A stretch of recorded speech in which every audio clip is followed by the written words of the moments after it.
అండి, నమస్తే. Welcome to ఏవికే thoughts. ఈరోజు మటన్ కర్రీ ఎలా చేయాలి, అలాగే త్వరగా ఎలా ఉడుకుతుంది అన్న ఒక చిన్న టిప్ తోటి చేస్తున్నామండి. ఆలస్యం చేయకుండా త్వరగా ఫాలో అయిపోండి. స్టవ్ పైన ఒక కడాయి పెట్టుకొని ఒక హాఫ్ కప్పు నూనె వేసుకోవాలి. 2 తరిగిన పెద్ద ఉల్లిపాయలని ఈ విధంగా వేసుకొని వేయించుకోవాలి.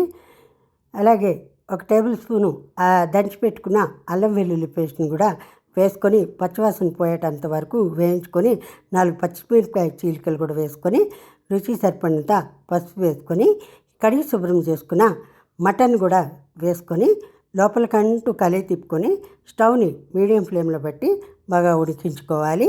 ఇలా ఉడికించేటప్పుడు మనకి దీనిలో ఉన్న నీరంతా పోయి నూనె అంతా పైకి తేలుతుంది. అప్పటిదాకా మనము ఇది స్టవ్ని మీడియం ఫ్లేమ్లో పెట్టి మటన్ని ఉడికించుకోవాలి. తర్వాత రుచికి సరిపడినంత ఉప్పు కూడా వేసుకొని లోపలికంటూ కలిగి తిప్పుకుంటే ఉప్పు కూడా ముక్కలకి బాగా పడుతుంది. ఈ విధంగా మటన్ని ఈలోపు వేడి చేసుకుంటూ తర్వాత స్టవ్ పైన ఒక కడాయి పెట్టుకొని కొన్ని ఎండు కొబ్బరి ముక్కలు, కొన్ని జీడి పలుకులు, 4-5 చెక్క ముక్కలు, 4 లవంగాలు, 4 యాలకులు, 1 టేబుల్ స్పూను షాజీరా, 1 టేబుల్ స్పూను ధనియాలు, 1 టేబుల్ స్పూను గసగసాలు ఇవన్నీ వేసుకొని డ్రై రోస్ట్ చేసుకొని మిక్సీ జార్లోకి వేసుకొని ఇలా మనం మసాలా పొడిని రెడీ చేసుకోవాలి.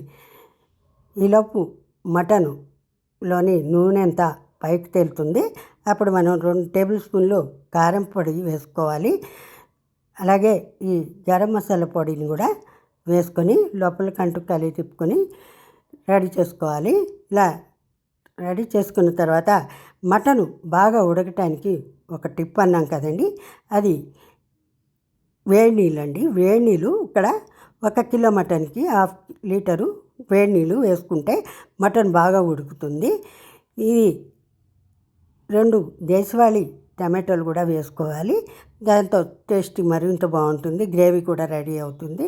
ఈ విధంగా మూత పెట్టి స్టవ్ని మీడియం ఫ్లేమ్లో పెట్టి ఒక 10-15 నిమిషాల పాటు ఉడికించుకొని రుచికి సరిపడినంత కారం పొడి కూడా వేసుకోవాలి.